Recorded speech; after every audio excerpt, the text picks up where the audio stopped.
things minute by minute. We just arrived moments ago, and when we arrived here, we saw inmates being transported right out of this exit into vehicles. Investigators are here behind me where they are trying to determine how the man died. One person is recovering with minor injuries from that fire that started at 11 last night.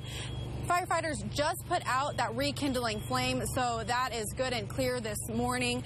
Now, I want to give you a look at the damage on the side of this Welcome Inn. More than 150 people were displaced. Paul and Maria, I just want to show you just how bad this explosion was right here behind me. As you can see, there's only one wall left. The rest of the building is completely destroyed. Paula, I've got to tell you, there are several law enforcement agencies that are currently searching as quickly as possible. They're out on horses, ATVs.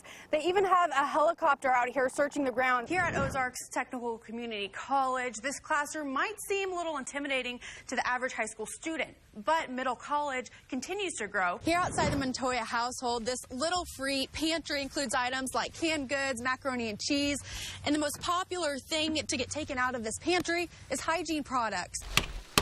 A tornado made its mark in an area northeast of Everton, split this tree in half, and tore through the roof of this home. We had a gigantic hickory tree fall across our house and took out the whole top of the house. Frank Jerome and his wife Becky have lived in their home for 45 years and have never been hit this hard by Mother Nature. It's a shock, you know. You're never ready. You never expect it's going to be you, but sometimes it is. A little before 4 yesterday afternoon, Frank says his wife texted him that she was in their storm shelter while he was in Springfield. When he got home, he says the damage was already done, and experts say their daughter's phone call to take cover made all the difference. The important thing is for everybody to learn about a warning. From there, do whatever you can to influence your friends and your family to also take shelter from that storm. And that way we're going to save lives. In a day's time, they've gotten a lot done, but it's going to take several weeks before they're back to normal. Thankful for all my friends and relatives and everybody that's coming to help. We've had a great help and got a lot of work done, and we're going to come around. It'll be all right. In Dade County, Jasmine Dell, KY3 News.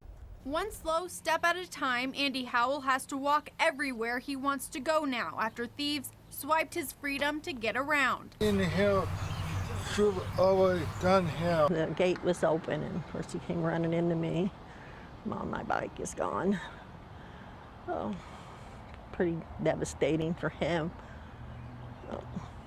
That's the way he gets around, you know, it's like his car, because he'll never drive a car. He wanted to go running around the whole neighborhood. His family made several adjustments to the three-wheeled trike to make it just perfect for Andy's needs. The mother of my life. He can't balance. He's a right hemiplegic, and plus he's developmentally delayed, and he's blind in one eye, so he only has one arm that uses, so it's pretty good that he does what he does. Andy noticed his wheels went missing on Thursday morning. Since then, his mom has been helping him search for it. We're looking from Craigslist to see if anybody posted, and in pawn shops. My son-in-law is.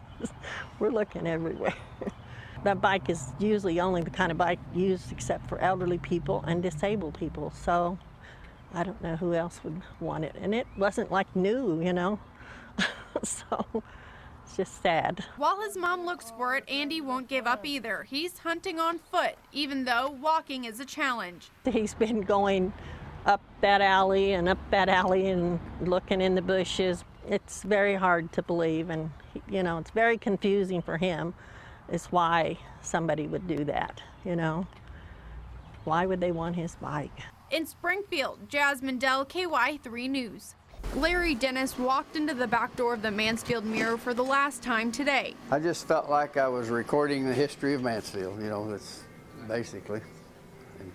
Because a town without a newspaper is a town without history. He gave 60 years to the Mansfield Mirror and spent his last day working on deadline to finish his last few stories. Oh, that's just some articles there I was working on for someone else to put out in next week's paper since I won't be here. He says he started as a paperboy, handing out the Springfield Daily newspaper to homes in Mansfield when he was offered a job to work for the Mansfield Mirror in high school. The newspaper couldn't get enough of him from then on. I just kind of fell in love with the newspaper business.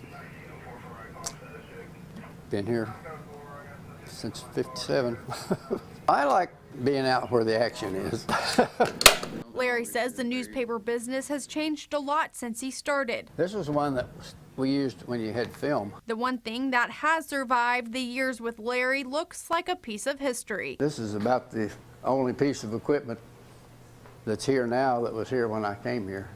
It's a paper cutter. He says it's time to move on, but he's sure going to miss his audience. I feel like the people of this town have really been just so great to work with that it just made the years go by pretty fast. And the people will miss him too. It's been his life, and he's really just Mansfield, just really the Mansfield community. They're going to miss him a lot. In Mansfield, Jasmine Dell, KY3 News. School was not anywhere I wanted to be, anything I wanted to be involved in. Cora Johnson and Marley Hunt have a common story when it came to their high school experience. They both wanted to drop out of high school.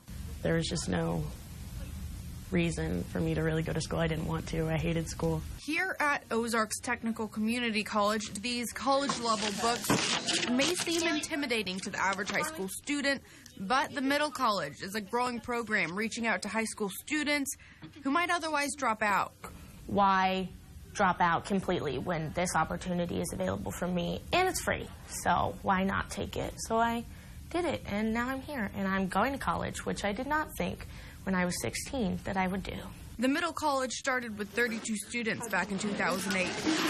It's now helping 132 students to finish high school and get ahead by earning college credit for a career students are passionate about. You still get like your college and high school credits.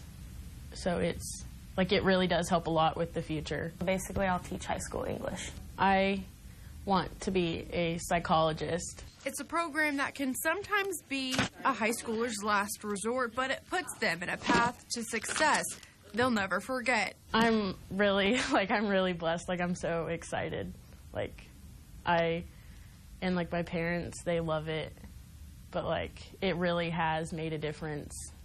And, this program is really just so great. In Springfield, I'm Jasmine Dell.